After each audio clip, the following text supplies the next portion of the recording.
Преступность в Якутии возросла на 5,5%. Об этом сегодня сообщили на пленарном заседании Общественной палаты по вопросам борьбы с преступностью в республике. Фактором, существенно влияющим на уровень преступности в республике, остаются такие социальные явления, как употребление алкоголя и незанятость населения. Несмотря на то, что число алкозависимых по сравнению с предыдущими годами значительно уменьшилось, как отметил представитель республиканской прокуратуры Владимир Алексеев, Якутия вошла в десятку регионов России с наибольшим удельным весом так называемой пьяной преступности. Негативные последствия злоупотребления алкоголем отразились на состоянии преступности у нас в 18 районах, в которых отмечается рост преступлений, совершенных в алкогольном опьянении, в том числе это Якутск, Алдан и другие районы.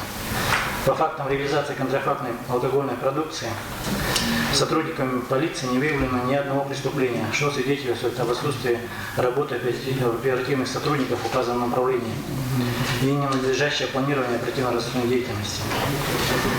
На указанные обстоятельства руководства МВД мы считаем необходимо обратить внимание и принять соответствующие меры по активизации работы в данном направлении.